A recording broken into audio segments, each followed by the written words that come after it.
Uncover the essence of true strength, where the measure lies not in physical might, but in the subtle resilience of the spirit. This video explores 7 profound markers of inner fortitude, drawing from timeless wisdom on personal growth and perseverance. From mastering our emotional responses to embracing solitude, from facing fears to uplifting others, we invite you to learn how these practices can enrich your life. Join us in this exploration of inner strength, ready to tap into your own quiet power. Don't forget to subscribe to the Stoic Code channel, and let's start this transformative journey together. 1. Mastering emotional responses. Imagine standing at the edge of a precipice where every gust of wind is a challenge, every rock beneath your feet a potential misstep. This is life, and how you manage your emotional responses here defines your strength. True mastery isn't about suppressing feelings, but navigating through them with grace. When life throws a curveball, be it a missed deadline, an unexpected critique, or a personal setback, the strong don't just react. They respond with intention. They breathe, assess, and then move forward with clarity, not clouded by the storm of immediate emotions. Picture a serene captain amidst a stormy sea, not because the storm isn't there, but because they've learned to steer through it. This mastery transforms potential chaos into a structured journey toward resolution. By practicing this art, you're not just surviving the waves, you're learning to dance with them. Each moment of frustration or joy becomes a lesson, teaching you to harness your emotions as tools for growth, rather than letting them dictate your actions. In daily life, this could mean pausing when anger flares, reflecting before you speak, or choosing to see criticism as constructive feedback rather than a personal attack. This approach doesn't eliminate emotions, but educates them, making every reaction a step towards personal evolution. Imagine you're in a meeting where a project you've been working on is suddenly criticized. Instead of letting anger or embarrassment take the wheel, you pause. You breathe deeply, which gives you the space to consider the feedback objectively. You might ask clarifying questions, focusing on understanding rather than defending. This moment of control is where strength lies, not in the absence of emotion, but in the presence of choice. Emotional mastery involves recognizing when you're being swept away by feelings and gently guiding yourself back to a place of calm. It's about acknowledging your emotions, understanding their source, and then deciding how to act in alignment with your values and goals. This process can transform potentially negative situations into opportunities for learning and growth. For instance, if you find yourself overwhelmed by stress, instead of succumbing to it, you might employ techniques like mindfulness, where you observe your stress without judgment, or journaling to process your feelings. Over time, these practices build resilience, allowing you to face life's ups and downs with a steadier hand. Mastering your emotional responses isn't about becoming emotionless. It's about becoming more intentional with how you let emotions influence your life's journey. 2. Embracing solitude. In a world that's always buzzing, where silence is often mistaken for emptiness, embracing solitude is an act of bold strength. It's not loneliness, it's a powerful dialogue with the self. Imagine escaping the noise, finding a place where the only voice you hear is your own.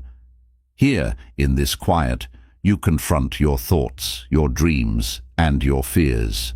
Solitude isn't about running from the world, but about diving deep into your inner world to find peace, creativity, and clarity. This practice is like a retreat into the mountains of your mind, where you can reassess your path without the distractions of society's expectations. It's in these moments alone that you might discover your true desires, understand your motivations, or simply enjoy the beauty of being with yourself. Solitude can be your teacher, offering lessons in self-reliance, introspection, and the joy of simple existence. By setting aside time for solitude, whether it's through meditation, walking in nature, or just sitting with your thoughts, you cultivate a resilience that thrives on inner peace rather than external validation. Consider the power of a quiet morning when you're alone with your coffee, watching the sunrise. Without the buzz of notifications or the demands of others, you might find yourself planning your day with purpose or simply appreciating the moment's beauty. This solitude isn't about isolation, it's about reconnecting with your inner self, which in turn empowers your interactions with the world. It's in these solitary moments that you can recharge, find inspiration, or make decisions that are truly aligned with your core values. Embracing solitude also means you're comfortable enough with yourself to enjoy your own company, which is a profound form of strength. It's about understanding that you don't need constant external stimulation to feel fulfilled. Instead, you find richness in your thoughts, your creativity, and your inner peace. 3. Confronting fears. Fear is the shadow that follows us, often whispering tales of doubt and disaster.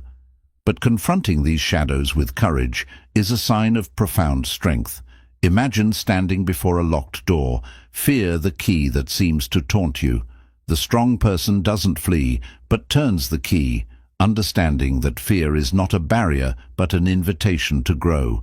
Each fear faced is like climbing a mountain. The view from the top isn't just of the conquered peak, but of new horizons you can now see.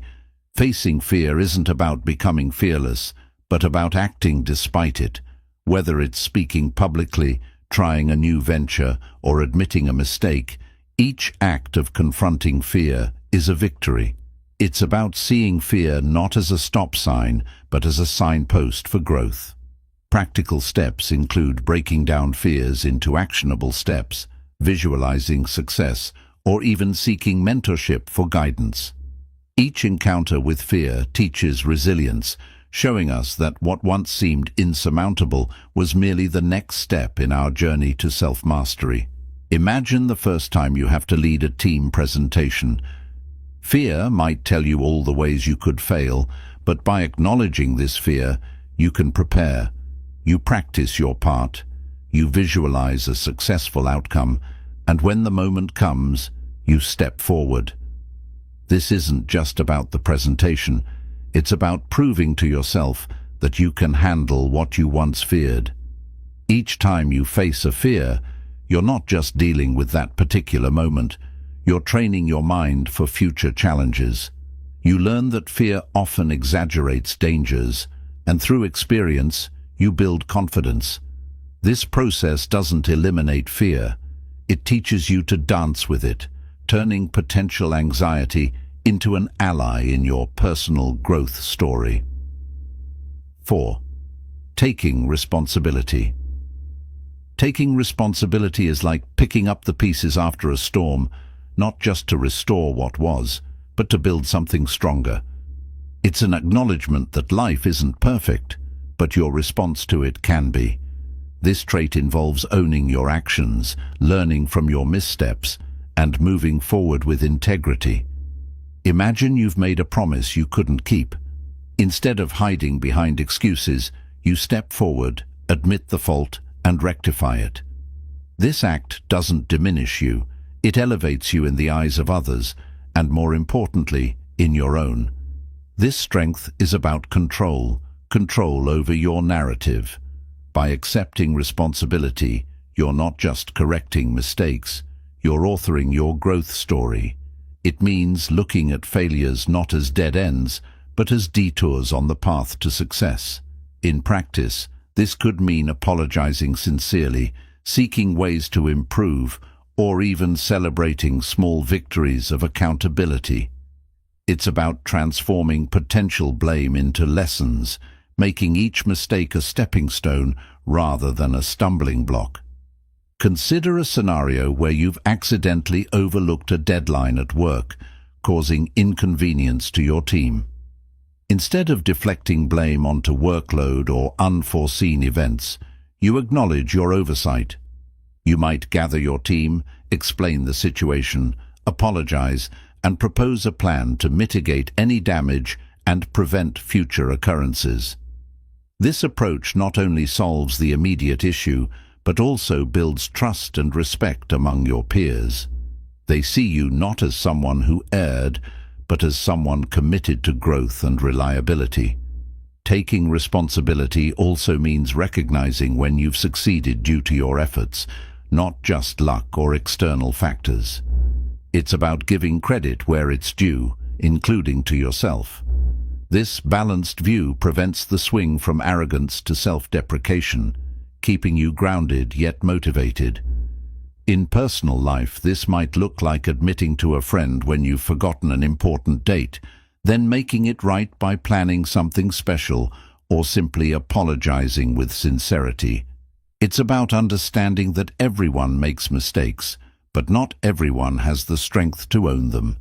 This trait isn't just about admitting fault. It's about proactively shaping your life's narrative. Each act of responsibility is a declaration of your agency over your life.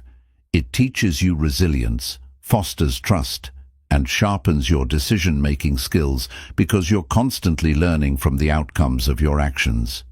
In essence, taking responsibility is not a sign of weakness, but a profound demonstration of maturity and strength, where each mistake becomes an opportunity for greatness. 5. Staying positive in adversity. Staying positive when the world seems to dim isn't about ignoring the darkness, but about lighting your own candle. This sign of strength is about finding the silver lining, not because you're naive to the storm, but because you understand that even in the darkest night, stars still shine. Each challenge is an opportunity to learn, adapt, and grow. Imagine life's adversities as weights in a gym.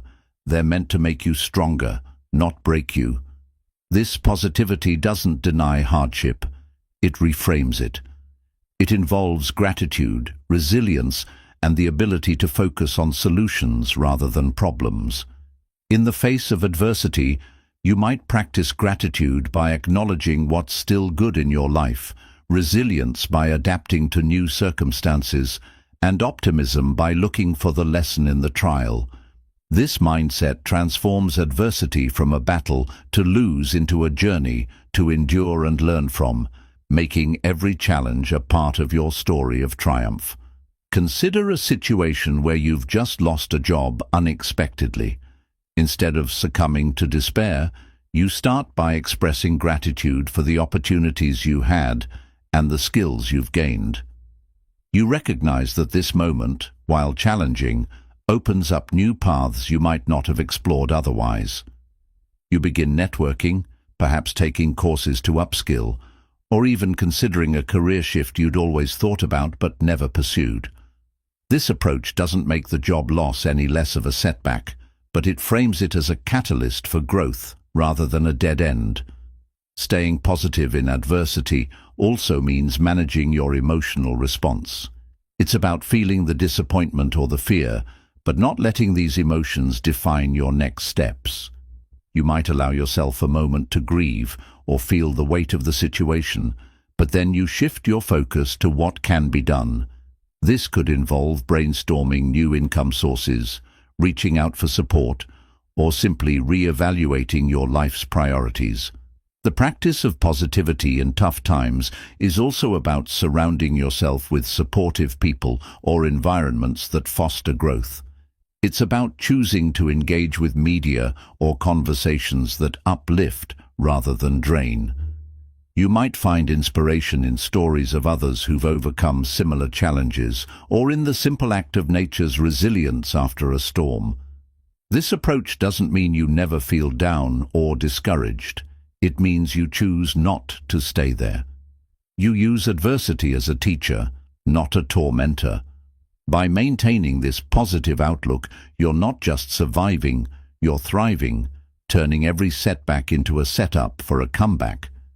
In the end, staying positive in adversity isn't about denying the existence of problems. It's about affirming your ability to rise above them, crafting a narrative of resilience and hope that shapes not only your life, but inspires those around you. 6. Setting boundaries. Setting boundaries is like drawing a map of your own territory in a world eager to claim every inch of your time and energy. It's not about building walls, but about defining your space where you can flourish. Imagine your life as a garden. Without boundaries, others might trample your flowers or take your space. By setting limits, you're not just protecting your peace, you're cultivating your potential. This strength involves understanding your limits, valuing your time, and communicating your needs clearly. It's about saying no when necessary, not out of selfishness, but out of self-respect. Boundaries teach others how to treat you, ensuring that your energy goes towards what truly matters. This practice can start small, like scheduling time for yourself, declining unnecessary commitments, or even saying no to additional work when you're already stretched thin.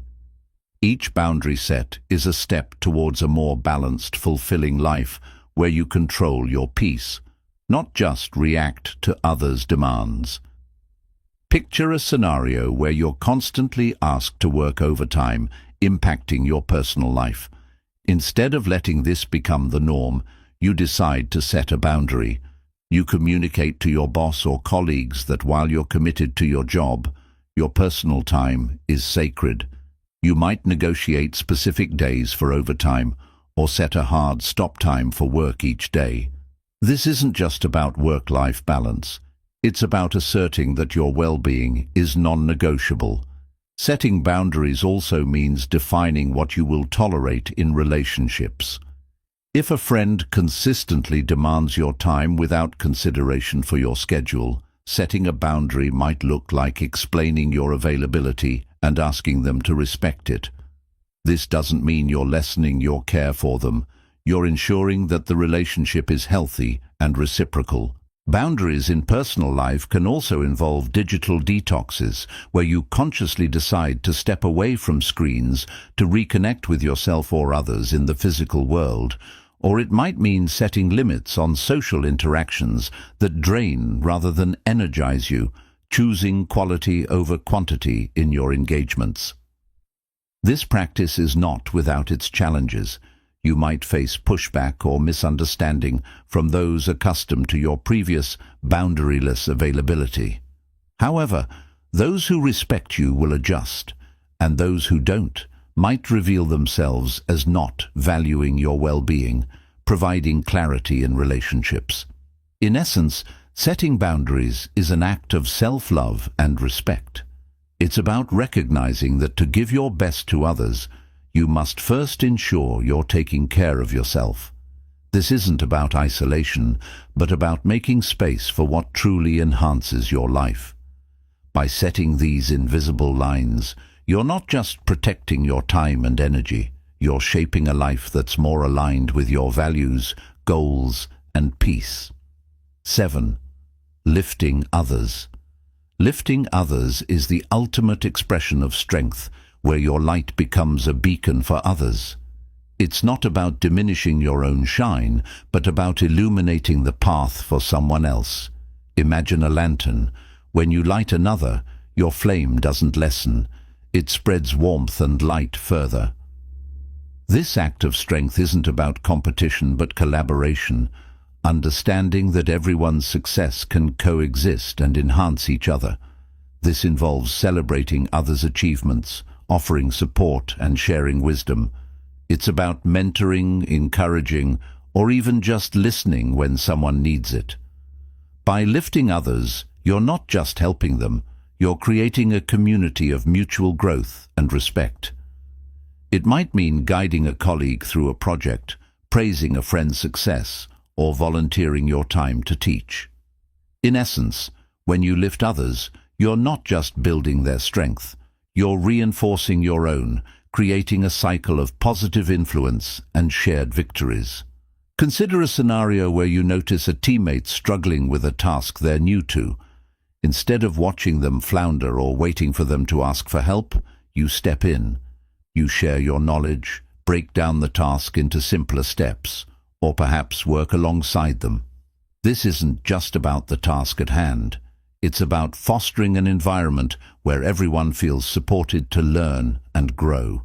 Your teammate now not only completes the task but gains confidence and skill, which might inspire them to help someone else in the future.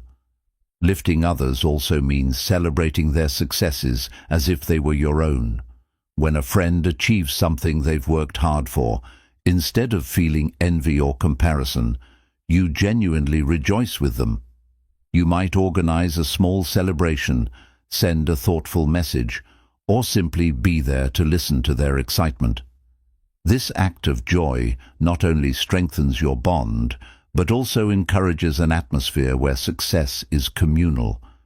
In leadership or mentorship roles, this might mean advocating for someone's idea, providing constructive feedback, or recognizing someone's potential before they see it themselves. It's about giving credit where it's due, sharing opportunities, and ensuring that everyone's voice is heard. This philosophy is deeply rooted in the belief that we rise by lifting others. It's not about self-sacrifice, but about recognizing that our success is intertwined with the success of those around us. In the long run, those you lift will often do the same for others, creating a ripple effect of positivity and empowerment. In personal interactions, lifting others can be as simple as lending an ear, offering a word of encouragement, or sharing resources without expecting anything in return. It's about understanding that everyone has moments of doubt or struggle, and sometimes all it takes is someone else's belief in them to reignite their own. Ultimately, lifting others is a testament to your inner strength. It shows a confidence in yourself that you don't need to compete to shine, you can share the light. This action enriches your life, builds lasting connections, and contributes to a world where success is not a zero-sum game, but a shared journey. In the tapestry of life, strength is woven not just from the threads of personal endurance, but from the intricate patterns of emotional control, solitude, courage against fears, responsibility, positivity amidst adversity, boundary setting, and the elevation of others. These 7 signs of strength are not badges of honor to be flaunted, but practices to be cultivated daily. Each one is a lesson from Stoic philosophy, reminding us that true power lies within our grasp, shaped by our reactions, our choices, and our interactions. In the tapestry of life, strength is woven not just from the threads of personal endurance, but from the intricate patterns of emotional control, solitude, courage against fears, responsibility, positivity amidst adversity, boundary setting, and the elevation of others. These 7 signs of strength are not badges of honor to be flaunted, but practices to be cultivated daily. Each one is a lesson from Stoic philosophy, reminding us that true power lies within our grasp, shaped by our reactions, our choices, and our interactions. This journey isn't about becoming invincible, it's about becoming more human, more connected, and more resilient. It's about understanding that strength isn't measured in moments of triumph alone, but in how we handle the myriad challenges that life presents. By mastering our emotions, we gain clarity. By embracing solitude, we find purpose. By confronting fears, we expand our horizons. By taking responsibility, we claim authorship of our lives. By staying positive, we transform adversity into opportunity. By setting boundaries, we protect our peace, and by lifting others, we weave a stronger community. As we conclude this exploration, remember that these practices are not just for the moments of crisis, but for every day, in every interaction. They are the quiet, consistent acts that build a life of depth and meaning. They remind us that we are not just participants in life's drama, but its shapers, capable of turning every challenge into a stepping stone for growth. So, as you move forward, carry these lessons with you. Practice them, reflect on them, and share them. Let them be your guide in the chaos, your light in the darkness, and your strength in solitude. And as you do, consider this an invitation to join a community of growth and support. Subscribe to the Stoic Code channel to continue this journey of self-improvement, resilience, and communal upliftment. Together, we can learn, grow, and inspire each other to be not just strong, but truly powerful in the most profound sense.